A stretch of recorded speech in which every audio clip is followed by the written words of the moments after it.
we have what's called, you know, indirect painting and direct painting, right? So because direct painting means, you know, I'm going to sit here and I'm going to mix color and put it on. But we have indirect painting, which means glazing things afterwards.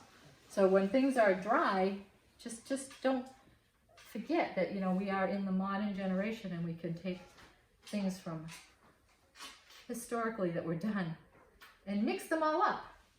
So glazing is just a nice way to alter an overall color feel to a piece. So in this case, I'm going to take, it's usually done with a transparent color. So in this case, I'm going to use that quinacridone opera because I have it out here. And plus it is a nice transparent, look at how brilliant that color is. Whee! That's a freaking crazy color, but I love it. So if you take some of that and you mix it in with your liquid, or this is Gallic gel, or if you're using acrylics, you could use you know, any acrylic medium.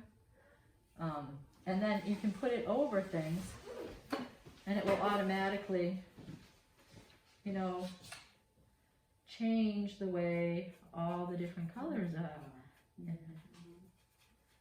And you can use it to unify things. It's a good way to unify the light or to just affect a color, and you can, you know, you can wipe things off. Okay, so if I put the pink over a color that's already kind of pink, it's going to intensify it, right? Ooh, see how that? But if I take that same pink and I put it over a color that is its complement, like the green, it's probably going to be more like it's going to dull it down even more. But it still has a way of unifying the color and adding another without having to do a lot, you know? So lots of times I will do this in between to my paintings. If a painting is dry and it's a new day and I'm coming into the studio and I don't know what the hell to do, happens to all of us, no matter where you're at in this journey, or if I'm just afraid, I might do glaze because I can always wipe it off if I don't like it because the painting's dry. And sometimes it does something to all the colors, harmonizes them all, brings the whole thing back into the same sense of light or color. And you can wipe it away. You can strengthen it in areas by putting more, you know. Woo, wee. You know, I mean, I can decide I don't like that and take it out, but just want you to see how easy it is to kind of manipulate the colors without having to repaint and recolor the whole thing. So now it's all about that one tree in the middle capturing the light.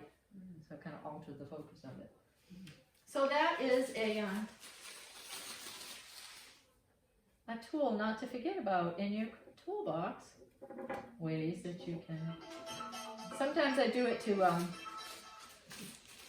lots of times a green painting will be way too green, and so some kind of a reddish glaze over it will be nice. If you've gotten overzealous with your white paint, even though I told you not to use any, once it dries, using like an Indian yellow glaze or some kind of a warm yellow glaze over something will just bring the sun back on. That's another popular color to glaze with. But it does have a way of really unifying your painting, I think, by glazing in between. And that's what the old masters would do a lot, even though the Impressionists kind of threw that kind of out the window. And obviously your alla prima painters threw it out the window because the whole idea is you're supposed to direct color and you're supposed to just do it all at once. So there's no glazing because it's wet. You can't glaze a wet painting. So that's to be. I find the beauty of glazes is that you can change the color without changing the drawing. Right, exactly. And yeah, you can just, let's just make this a little, without having to remix the whole thing and repaint the whole thing, just kind of give it a little, I really think it unifies. One of my professors was constantly, what was it? Raw sienna was his glazing color of choice. I glazed that with raw sienna. If I heard him say that one more time, I was gonna freaking like throw up. Like I don't even own raw sienna. It's the grossest color I've ever seen. But actually, I finally did find a nice raw sienna that worked quite well. And raw sienna, it just kind of looks like a yellow ochre, but it's a little bit, More. It's a little, it's not quite as transparent, is it? yeah, you have to find one that's transparent. That's the problem, because I did find Georgian, was it Georgian oil paints had one that was pretty transparent. Like Indian yellow is really Indian yellow is transparent. transparent, but that's like, wow. Yeah. So the raw sienna was a little bit more of a, but sometimes I'll take Indian yellow and add a tiny bit of purple, and then it is a little bit more like a raw sienna in its coloration. But any of those lovely transparent colors, like those burnt oranges, there's a lovely burnt orange color, there's a, you know, you never know. I just love to put a glaze over a whole painting. I have that whole painting I did on YouTube of the giant one I did during the COVID, the beginning of COVID of the trees. I watched a lot of that. Yeah, and at one point, nice. unfortunately, I didn't tape when I did the glaze, Uh-huh. but the next, I do talk about it, because it's like between like videos 3 and 4. Like first thing I did was glaze the whole damn painting, and it was amazing. It was like magic watching the whole thing change, and I realized I didn't have the camera on. So then I turned the camera on, and then I showed what I did and explained, but Wasn't the same. wasn't the same as seeing it when it happened, except it really did change the whole, it made it so much more, I don't know, it just felt more, the colors were more Dramatic. contrived, and there was some kind of magic that happened when a color went over them that I had no control over, and it just changed things, you know?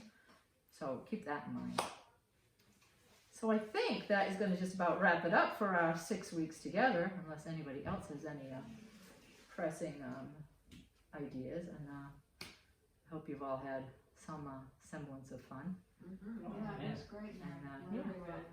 Learned a lot, yeah. Learned a lot, and I hope hopefully we'll get back again together in the spring when this is all behind us. Hopefully. And hopefully we still have a world and there aren't too many crazies that have burnt it down and we're not all locked in our houses. Mm. But yeah, it'll be good, right? Yep. It's gonna get better, right? It doesn't.